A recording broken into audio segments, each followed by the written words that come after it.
Hello friends, कैसे हैं आप सब लोग। आज के इस वीडियो में हम लोग बात करेंगे कॉम्पिटिटिव एग्जाम्स की स्ट्रैटेजी के बारे में। स्पेशली तब जब एग्जाम में 1-2 महीने से भी कम का समय रहा है, उस टाइम पे आपकी स्ट्रैटेजी किस प्रकार से हो जिससे कि आपके एग्जाम में सक्सेस के चांसेस अश्योर हो जाएं। तो उसके बारे में हम बात करते हैं। उससे पहले हम ये देखते हैं कि एग्जाम में जब भी आप कोई कॉम्पिटिटिव एग्जाम दे रहे हैं, उसके अंदर जनरली 3 कैटेगरी के स्टूडेंट्स होते हैं। There are 3 categories of student. एक तो वो स्टूडेंट होते हैं जो कि अभी एग्जाम से 1-2 महीना पहले ही दे गॉट एक्टिव कि नहीं अब हमें पढ़ना है या इस एग्जाम के लिए हम प्रिपेयर करेंगे। तो एक वो स्टूडेंट्स हैं, एक कैटेगरी उन स्टूडेंट्स की है।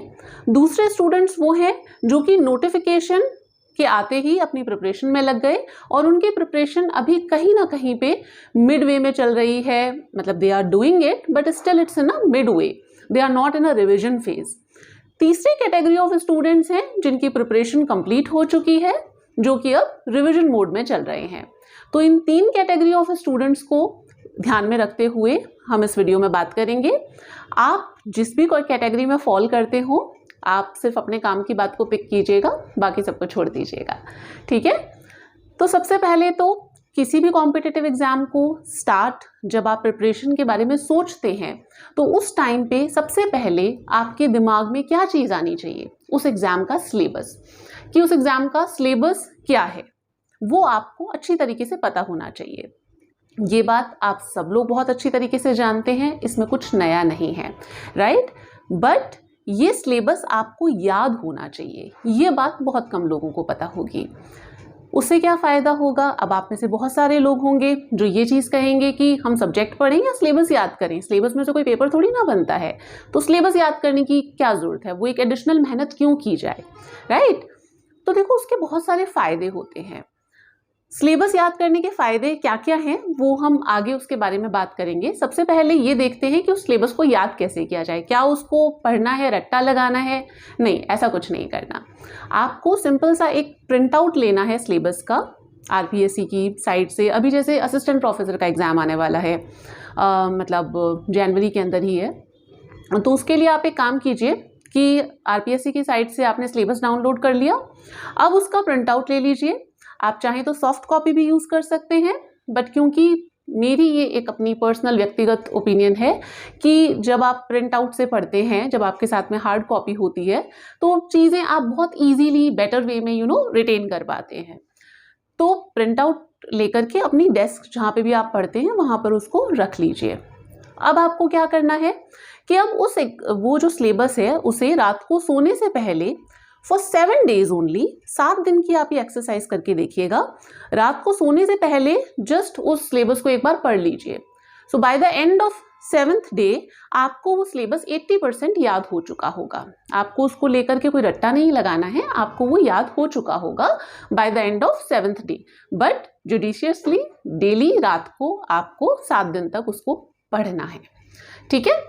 तो ऐसे आपको सिलेबस याद हो जाएगा। अब इसे याद होने के बेनिफिट क्या हो सकते हैं, तो देखो सबसे पहला बेनिफिट इसको याद करने का ये रहेगा कि आपको पता रहेगा कि कौन सी चीज़ें आपकी काम की हैं, कौन सी चीज़ें आपकी काम की नहीं हैं। क्योंकि इतना तो आप भी जानते हैं कि कोई भी कॉम्पिटिटिव एग्जाम की कोई बुक आती है मार्केट के अंदर, तो वो ऑथर उस बुक को सिर्फ एक एग्जाम को माइंड में रख के नहीं बनाता है। कॉमन सेंस सी बात है, वो काफ़ी सारे एग्जाम्स को इंक्लूड करेगा, तो उसके अंदर बहुत सारे ऐसे टॉपिक भी होंगे जो कि आपके सिलेबस का हिस्सा नहीं होंगे। तो आप उन टॉपिक्स को एलिमिनेट कब कर पाएंगे? तभी ना जब आपको पता होगा कि क्या ये मेरे सिलेबस का हिस्सा है या नहीं, राइट। तो आपको सिर्फ इतना ध्यान रखना है कि किस तरीके से इस प्रोसेस से आप बहुत सारी जो काम की चीज़ें नहीं है, वेस्टेज है, उस चीज़ से आप बच जाएंगे, आपकी एनर्जी वेस्ट होने से बच जाएगी।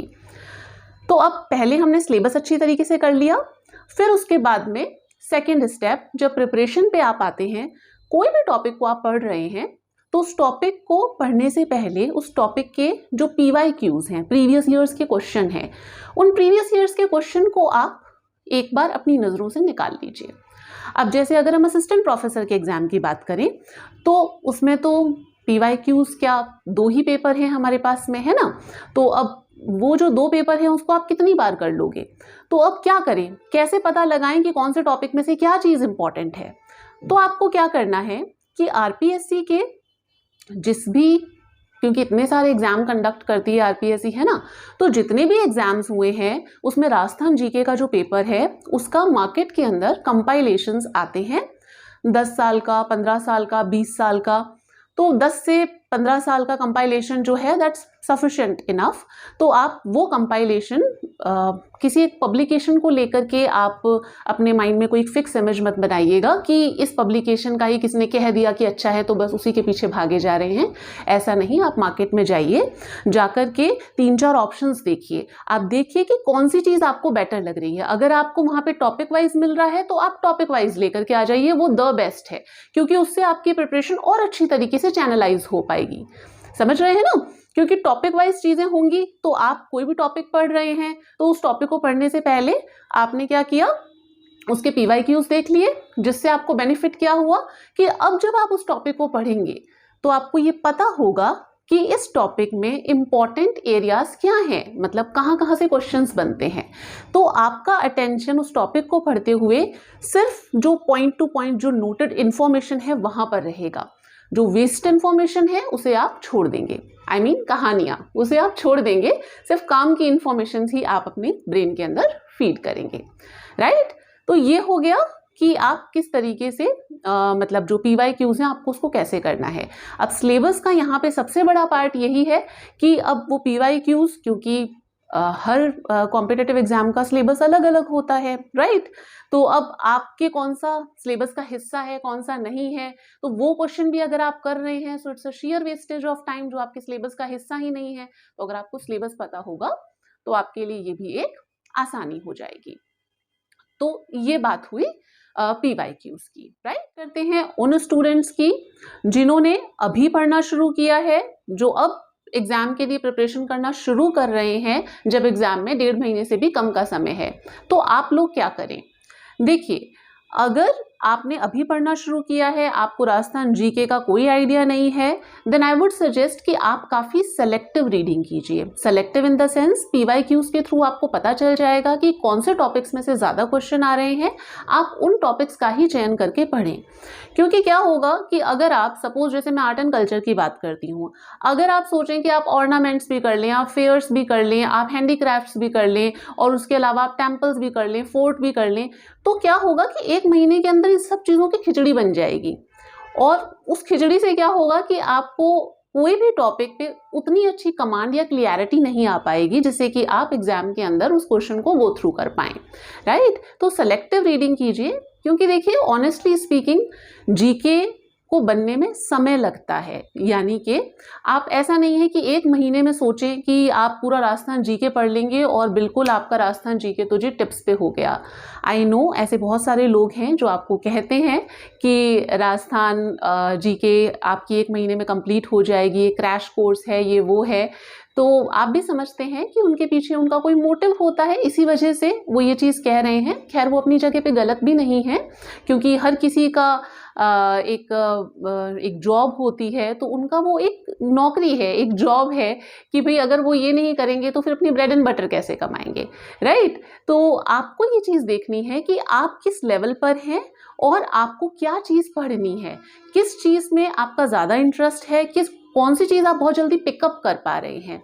कई बार होता है कि कुछ टॉपिक्स इतने ज़्यादा डिफ़िकल्ट लगते हैं हमें और हम अपनी सारी एनर्जी वहीं लगा देते हैं, तो ये फिर इनपुट आउटपुट रेशो जो है वो बिगड़ जाएगा, राइट। तो आपको थोड़ा सा ध्यान रखना पड़ेगा कि जो टॉपिक्स, क्योंकि अब टाइम बहुत कम है, तो जो टॉपिक्स सेलेक्टिव हैं, जिसमें आप ऑलरेडी आप थोड़ा बहुत पढ़ चुके हैं और आपको चीज़ें याद हैं, तो आप वो टॉपिक्स ही कवर कीजिए। ये मेरी व्यक्तिगत राय है, बाकी जैसी आपकी इच्छा।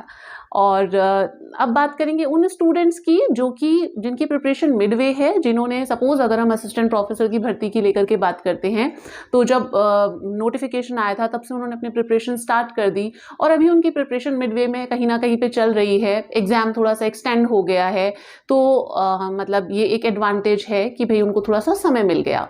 तो आप लोगों को मैं ये सजेस्ट करूंगी कि आप अपनी प्रिपरेशन को जितना जल्दी हो सके कंसोलिडेट कीजिए। कंसोलिडेट का मतलब ये है कि जब आप एग्जाम देने जाएं उससे पहले आपके दिमाग पे कोई बर्डन ना हो। बर्डन इन द सेंस कि आपके पास में बहुत सारे नोट्स हैं, बहुत सारी बुक्स खुली पड़ी हैं, आप उनसे रिवाइज कर रहे हैं, कहीं कहीं कहीं पे आप राजस्थान हिस्ट्री पढ़ रहे हैं, कहीं पे आप पॉलिटी पढ़ रहे हैं। तो किताबों का ढेर जो है उसे आप कम कर दीजिए। अपने जो पूरा आपने इतना पढ़ा है तो उन सब चीज़ों को कंसोलिडेट करके एक छोटी सी आप मैं कहूँ कि डायरी ला सकते हैं, या फिर एक जो कॉपी होती है ना वो स्कूलों में जो हम यूज़ करते हैं वो वाली कॉपी आप यूज़ कर सकते हैं। उस कॉपी के अंदर जो जो चीज़ें आपको लगता है कि आप भूल सकते हैं, या फिर जो इम्पॉर्टेंट है but still it's difficult to remember, या फिर एग्जाम के टाइम पे आपको ये चीज़ एक बार रिवाइज करनी है, तो आप उसे कॉपी में कहीं ना कहीं पे नोट डाउन करते जाइए, राइट। तो ऐसे फिर क्या होगा कि जब तक एग्जाम के आप क्लोज पहुंचोगे तब आपके पास में बाकी सब चीज़ें हट जाएगी, सिर्फ बस एक वो कॉपी रहेगी आपको या वो डायरी रहेगी, सिर्फ आपको वही रिवाइज करनी है। सो ट्रस्ट मी, इससे आपका प्रेशर जो माइंड पे होता है ना कि एग्जाम है और इतनी सब चीज़ें पढ़नी है, वो प्रेशर बहुत ड्रास्टिकली मतलब रिलीव हो जाएगा, और उससे आपको सबसे बड़ा बेनिफिट ये होगा कि आपका कॉन्फिडेंस बहुत बूस्टअप होगा एग्जाम के अंदर। तो ये उन लोगों के लिए जिन्होंने जिनकी प्रिपरेशन मिडवे है। जिनकी प्रिपरेशन हो चुकी है, जो अभी अपने मतलब रिवीजन के फेज में चल रहे हैं, तो उनको भी मैं यही कहूँगी कि आप अपनी प्रिपरेशन को थोड़ा सा कंसोलिडेट कीजिए। रिवीजन में है अगर आप तो एमसीक्यूज थोड़े से सॉल्व करने की कोशिश कीजिए। ज़रूरी नहीं है कि एमसीक्यू सॉल्व करने के लिए कोई टेस्ट सीरीज़ ही ली जाए, मतलब उसके लिए अननेसेसरी पैसा ही लगाया जाए। आप लेना चाहते हैं ले सकते हैं किसी की भी, बट बहुत सारी अब तो क्योंकि क्या है नेट पे इतनी कुछ चीज़ें हैं ना, तो आपको बहुत सारी ऐसी ऐप्स मिल जाएंगी, बहुत सारी आपको ऐसी प्लेटफॉर्म्स मिल जाएंगे जहाँ पे फ्री में एमसीक्यूज़ हैं, आप ट्राई कर सकते हैं, चीज़ें कर सकते हैं, पीवाईक्यूज़ को बारी बारी सॉल्व कर सकते हैं, जो पेपर्स अभी हो रहे हैं आरपीएससी में आप उन्हें सॉल्व कर सकते हैं। तो देखिए ये चीज़ें डिपेंड करती हैं कि आप किस तरीके से एक कॉम्पिटिटिव स्पिरिट को लेकर के एग्ज़ाम के लिए अपीयर करते हैं। तो ये बात है इन तीनों स्टूडेंट्स की।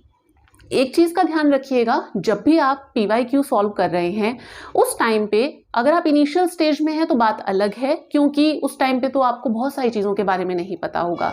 बट अगर आपकी प्रिपरेशन मिडवे है, या फिर आप बिल्कुल मतलब अपनी प्रिपरेशन कंप्लीट कर चुके हैं, रिविजन के मोड में चल रहे हैं, सेकेंड या थर्ड कैटेगरी में आते हैं, तो उस केस में आई वुड सजेस्ट कि जो भी आपके क्वेश्चन गलत हो रहे हैं आप उन्हें कहीं पर वन लाइनर्स के रूप में लिखते जाइए। क्योंकि देखिए क्या होता है कि जो क्वेश्चन हम एक बार एग्जाम में गलत करते हैं, there is a high chance कि दोबारा अगर वो एग्जाम में आएगा तो हम वापस वही गलती करेंगे। अब आप में से कुछ लोग सोचेंगे कि नहीं ऐसे थोड़ी ना होता है, हम ऐसे गलती थोड़ी ना कर सकते हैं, हम इतने पागल थोड़ी ना है। तो देखिए बात वो नहीं है, इसके पीछे एक सिंपल सा लॉजिक है।